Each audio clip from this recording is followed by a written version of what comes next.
listening to the Holy Bible 1-Year Challenge with Master Storyteller Michael Wood, featuring the easy-to-read version and used by permission from Bible League International. Enjoy the show! Hello, everyone. Welcome to Day 9. We're continuing in the book of Genesis, and we're going deep into the city of Sodom, a very sinful place. But Abraham's cousin Lot is there with his family, and it takes some angels to go down and get him. Only problem is, Lot can be a little too hospitable, and he's not really in a hurry to go.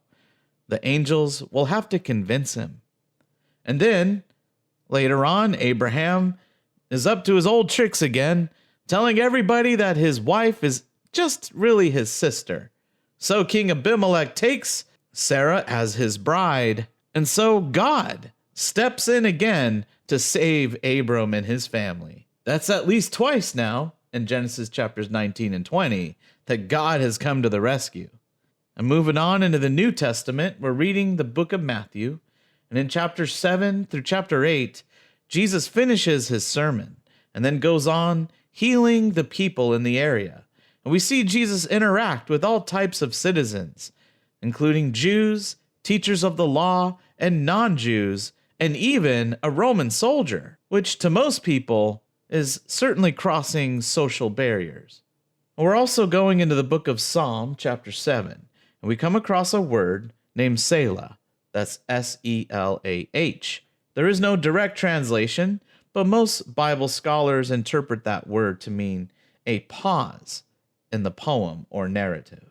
If you enjoy the show, visit me at patreon.com/storymaster. You'll find the link in the description box below. By contributing as little as $1 per month, you will enable me to continue this ministry, and you'll get cool rewards too. Together, we're going to get through the Bible in 1 year. Let's get started. Genesis chapter 19. That evening, the two angels came to the city of Sodom. Lot was sitting in the area by the city gates. When he saw them, he got up and went to greet these visitors. He bowed low to the ground before them. He said, "Sirs, I would be honored to serve you. Please come to my home. There you can wash your feet and stay the night. Then you can continue your journey early in the morning." They replied, "No, we can spend the night here in the city square." But Lot insisted that they come to his house, so they finally agreed and went with him. Then Lot made sure they had a good meal, including hot, flat bread. Later, when it was time for them to go to bed, all the men of Sodom, every single one of them, young and old, gathered outside Lot's house, and they started shouting, "Where are the two men who came to stay with you tonight? Bring them out here. We want to have sex with them." Lot went outside and shut the door behind him. He said, "No, my friends, please don't do such a terrible thing. These men have come to my house as guests, so I must protect them. Look, I have 2 daughters who have never had sex with a man. Let them bring them out, and you can do what you want with them. But do not harm these guests of mine." The man outside said, "Listen to this man. He is a foreigner who does not even belong here. And now he thinks he can tell us what to do?" Then they turned to Lot and shouted, "Come here. We will do worse things to you than we do to your guests." They pushed Lot aside and clearly planned to break down the door. The 2 men inside reached out and pulled Lot back inside and shut the door. Then they made everyone outside the door blind, so none of them, young or old, could see to find the door. The 2 men said to Lot, "Do you have any relatives living in this city? Do you have any other daughters, sons, sons-in-law, or others here? If so, you should tell them to leave now, because we are going to destroy this city. The Lord has heard enough about how evil this city is, so he has sent us to destroy it. So Lot went to warn the men who were engaged to his daughters. He said, "Hurry and leave the city. The Lord is ready to destroy it." But they would not go with Lot because they thought he was trying to fool them. Fairly early the next morning, the angels told Lot to hurry and leave, and they said, Get out now. Take your wife and 2 daughters with you. The Lord is ready to destroy this city. If you don't leave now, you will die with everyone else. Lot was slow to leave, but the Lord showed mercy to him and his family. The 2 men grabbed his hand and the hands of his wife and daughters. They led Lot and his family to a place outside the city. As soon as they were out of the city, one of the men said, Run for your life. Don't look back at the city, and don't stop anywhere in the valley. Run to the hills, or you will die. But Lot said, Sir, please don't make me run that far. You have been so good to me, your servant. I am grateful for your kindness in saving my life, but I cannot run all the way to the hills. Before the disaster catches me, I will die. Look, see that small town over there? It is near enough for me to get there before the disaster comes. You can see it is a very small town. If you will let me go there, I will be safe. The angel said to Lot, Very well. I will let you do that. I will not destroy that town. But run fast, because you must be safely in that town before I can destroy Sodom. Lot said that town was small, so it was later named Zoar. Lot entered Zoar just as the sun was coming up. Then the Lord caused fire and burning sulfur to fall like rain on Sodom and Gomorrah. He destroyed the whole valley, all the cities, the people living in the cities, and all the plant life growing in the valley. On the way to Zoar, Lot's wife looked back at Sodom. When she did, she became a block of salt. Early in the next morning, Abraham got up and went to the place where he had stood and talked with the Lord. Abraham looked down towards the valley and the cities of Sodom and Gomorrah. He saw clouds of smoke rising from the land like smoke from a furnace. So that is how God destroyed the cities in the valley where Lot lived. But he remembered what Abraham had asked, and before he destroyed those cities, he led Lot safely away from the disaster. Lot was afraid to stay in Zoar, so he took his 2 daughters and went to live in a cave in the hills. One day, the older daughter said to the younger, Our father is getting old, and there are no other men around here to give us children, so we cannot have a family the way everyone else does. Let's get our father drunk with wine, then we can have sex with him. By having his children, we will make a way for our family to continue. So that night, they gave their father enough wine to make him drunk. And the older daughter went and had sex with him. He did not even know when she came to bed or when she got up. The next day, the older daughter said to the younger daughter, Last night I had sex with my father. We will get him drunk again tonight, then you can go and have sex with him. By having his children, we will make a way for our family to continue. So that night, they gave their father enough wine to make him drunk. Then the younger daughter went and had sex with him. Again, Lot did not know when she came to bed or when she got up.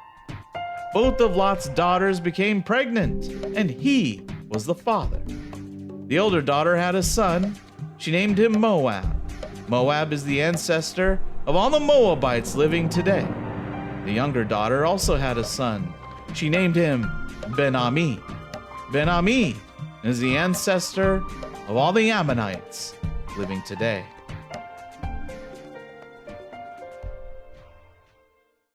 Genesis chapter 20, verses 1 through 18. Abraham tricks Abimelech.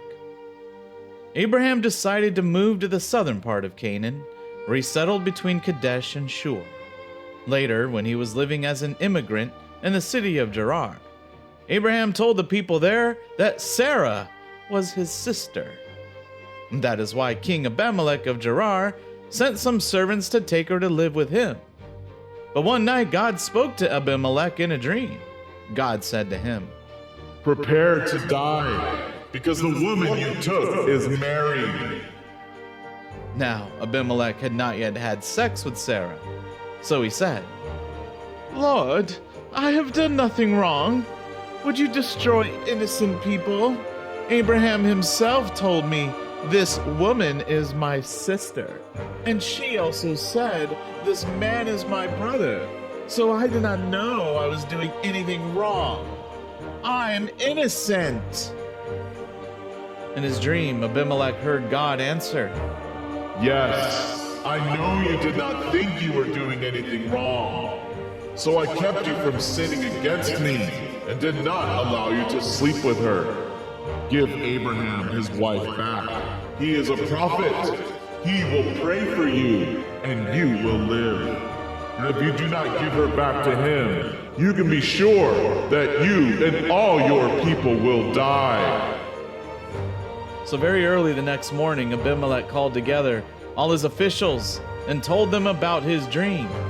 The story filled them all with fear.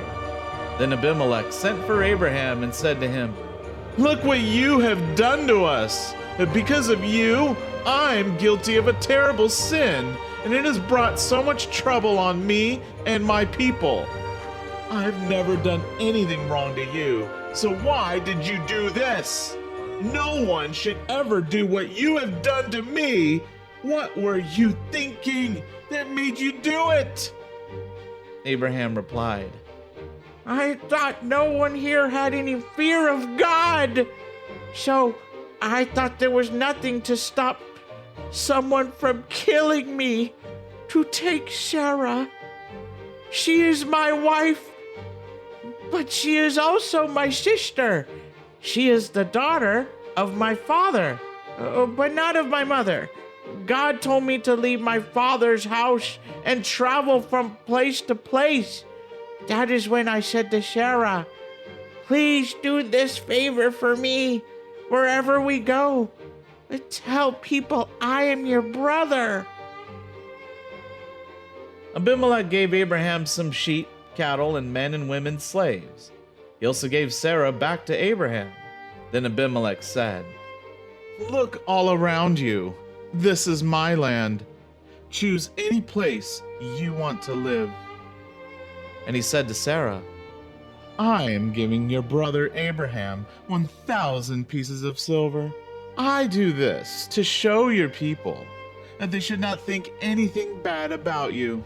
I want everyone to know you have done nothing wrong. From the time Abimelech took Sarah to live in his house, none of the women there were able to have children. God had made this happen to punish Abimelech for taking Sarah, Abraham's wife. But then Abraham prayed to God, and God healed Abimelech, his wife, and his women slaves, so that they could have children again. Matthew chapter 7, verses 24 to 29. Jesus is preaching to the crowd. Whoever hears these teachings of mine and obeys them is like a wise man who built his house on rock. It rained hard, the floods came, and the winds blew and beat against that house, but it did not fall, because it was built on rock. Whoever hears these teachings of mine and does not obey them is like a foolish man who built his house on sand. It rained hard, the floods came, and the winds blew and beat against that house, and it fell, completely destroyed. When Jesus finished speaking, people were amazed at his teaching because he did not teach like their teachers of the law. He taught like someone with authority.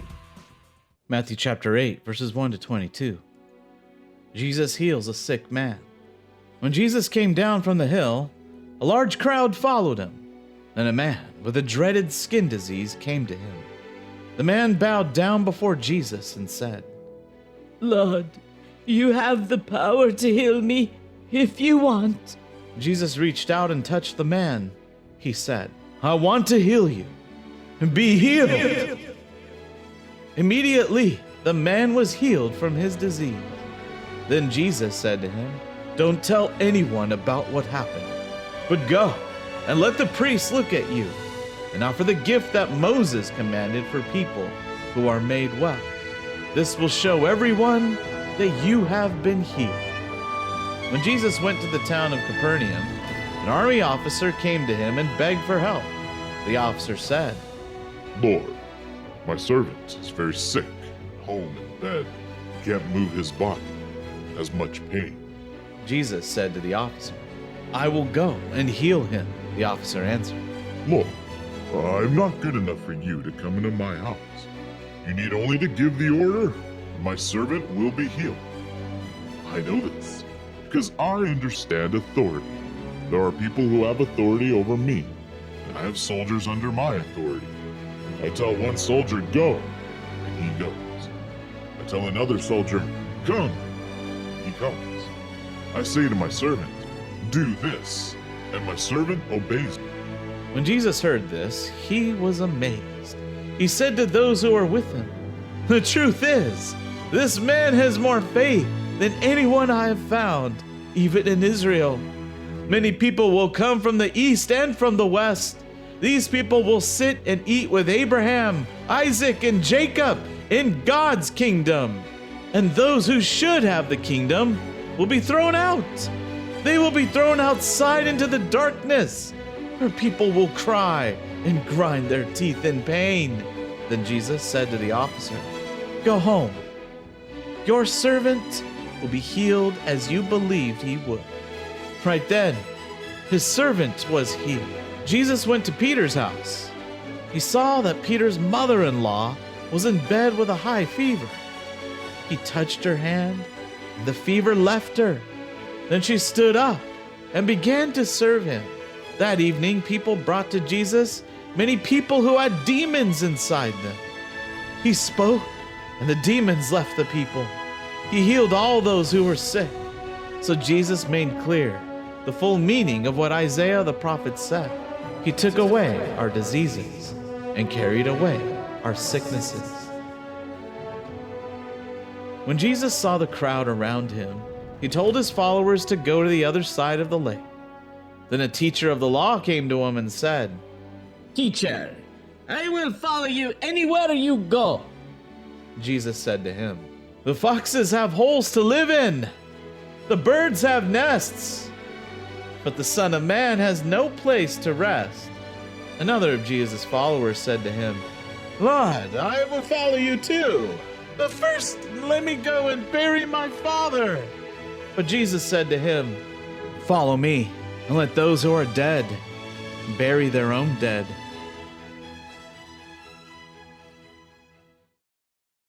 Psalm chapter 7, verses 1 through 9.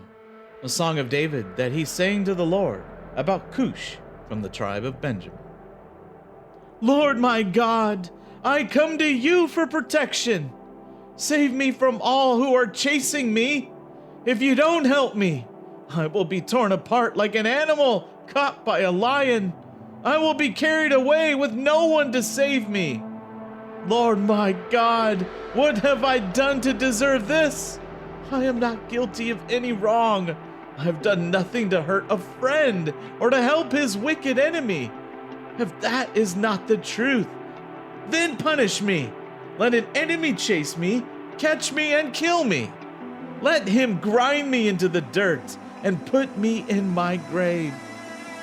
Selah. Lord, get up and show your anger. My enemies are angry, so stand and fight against them. Get me the justice that you demand. Gather the nations around you and take your place as judge. Lord, judge the people. Lord, judge me. Prove that I am right and that I am innocent. Stop those who do evil. Support those who do good. God, you are fair. You know what people are thinking.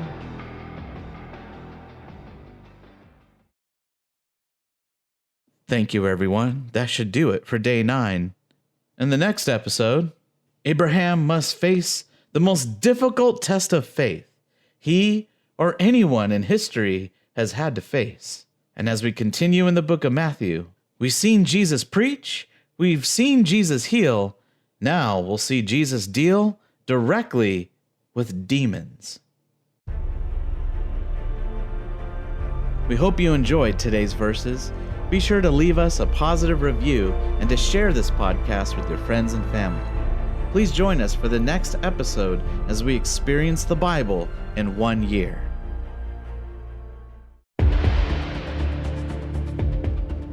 Did you know we offer online courses in creative writing, literature, and web design? Visit us at storymaster.online to learn more.